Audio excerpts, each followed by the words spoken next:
What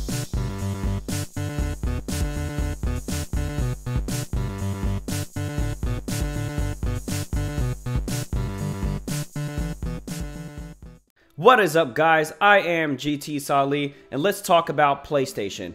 But first, I just wanted to mention something else. It's also gaming related. As you may know, Apple had their press conference today, same day as the new PlayStation was announced, and they talked about how they're the most popular mobile gaming device. Shortly afterwards, they announced that Mario is coming to iOS, and they had Shigeru Miyamoto himself on the Apple stage to make this announcement. It was so weird seeing Shigeru Miyamoto on stage. It felt out of place, but it was cool at the same time. So they had a mobile version of Mario called Mario Run. Almost called it Mario Go. Mario Run, and you could play it one-handed. You tap to jump, and then you hold the tap to jump a little longer. And the goal is to collect as many coins on your run-through as possible. And you could even compete with other people. You could see like their ghosts running around, see how fast they completed it and how many coins they collected. They also announced that Pokemon Go is coming to the Apple Watch. So now you don't have to have your phone out. You'll get a notification on your watch. Your watch will buzz and let you know that there's a Pokemon in the area. You could also hatch eggs right from a complication right on your watch. And walking that you do will also go towards closing your rings for your walking exercise goals. That's pretty much it. I just wanted to mention that. I thought that was really cool. When they announced Shigeru Miyamoto's name, I was like, whoa, this is so weird. I'm used to seeing him at like E3 events, so I never thought I'd see him on the Apple stage. So anyway, I just wanted to mention that real quick, and now let's get into the PlayStation event. What can I say? It was kind of disappointing. There was no new games announced. I was hoping to see Red Dead Redemption 2 announced. Maybe, I was being optimistic, maybe The Last of Us 2, or any new game. But instead, all we got was a quick 45 minutes of rumor confirmations. I mean, Sony's done a pretty bad job of keeping things a secret, so we kind of already knew what to expect, but I thought maybe they could hit us with some surprises with new games, but they didn't. It was 45 minutes, it was real quick. They announced the PlayStation Slim and the PlayStation Neo, and it was done. So let's get into it. So of course they announced the PlayStation 4 Slim, which we've all seen by now if you've been paying attention. They said it's going to be slimmer, obviously. It's lighter and it's more energy efficient. They then announced the PlayStation Neo, which we now know is called the PlayStation Pro, so we can stop calling it the Neo. The PlayStation Pro is targeted towards hardcore gamers and those who have invested in high-quality displays. They emphasize that it's still going to remain one community, one game, is just multiple ways to play it.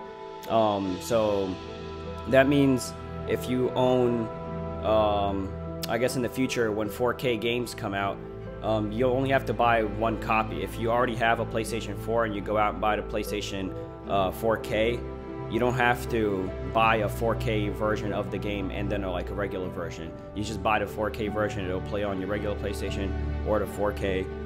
The same with playing online. If you own the 4K version, you can still play with people online that don't have the 4K version. It's still going to be one community. You only have to buy one game. So if you own multiple PS4s, like for example, if I got the 4K, I wouldn't throw away my old PlayStation. I'd probably keep that, just plug it into another TV. Now it's cool that I could play this game on multiple PlayStations. I don't have to buy multiple versions of the game.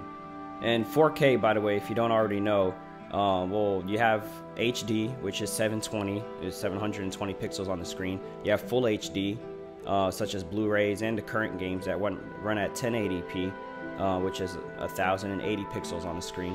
And then of course we have 4K, which is pretty simple math. It's 4 times more pixels on screen than full HD, and they're calling it Ultra HD.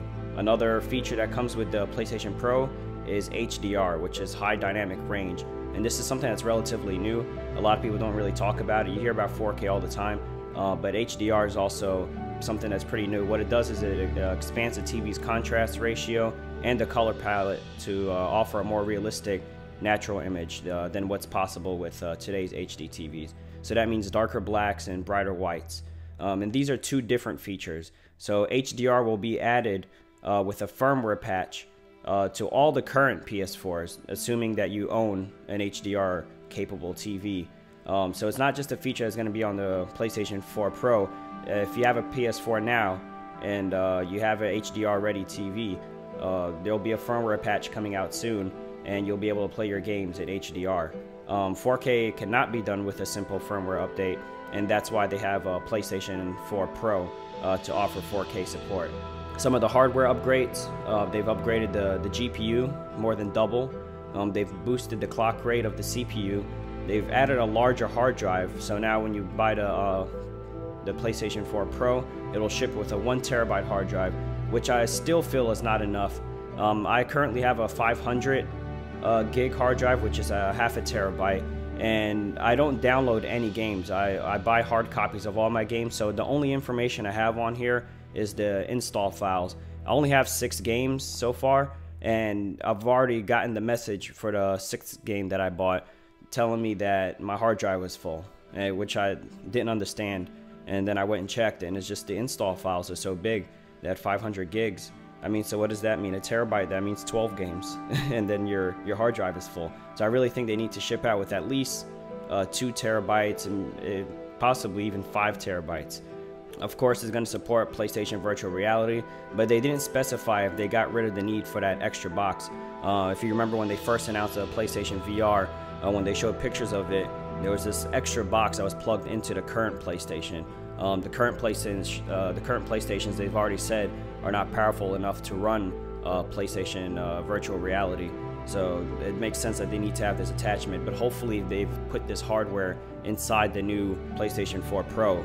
And if you look at the picture of it here, there's this extra layer, so hopefully that's all the tech that they've added for PlayStation 4. This way you could have it all bundled up. They said it's going to be heavier, bigger, but I don't mind as long as everything is bundled in one package. I don't like the way this looks here, having the PlayStation and then some other box plugged into it separately.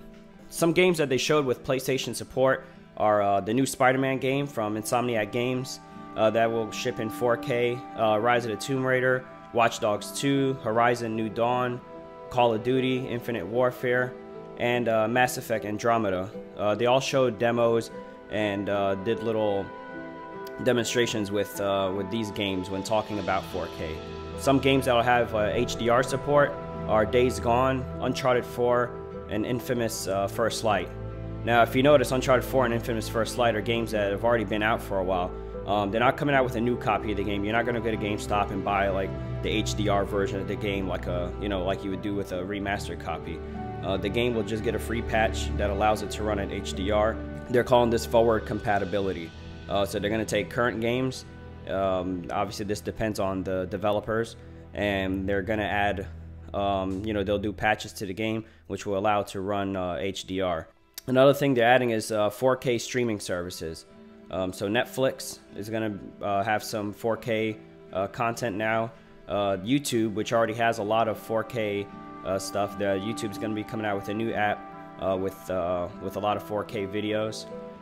And that's pretty much it for the PlayStation Pro. The PlayStation Slim will be available September 15th for $299, and the PlayStation Pro will be available November 10th of 2016 for $399. And that's really all they talked about. They wrapped up immediately after that. So what do you think? Will you be getting a PlayStation 4 Pro? If you don't have a PlayStation 4 now, will you be getting the Slim or the Pro when you eventually decide to get one? And are you looking forward to PlayStation VR? Let me know in the comments, and thank you for watching. And if you haven't done so already, hit the subscribe button to get all the latest news on PlayStation. And if you'd like to follow me on social media, I have Twitter, Snapchat, and Instagram, all under the same name, GT Sali. And if you liked the video, don't forget to hit the like button and share this video with anybody you know who's interested in PlayStation. Until next time, I have been GT Sali.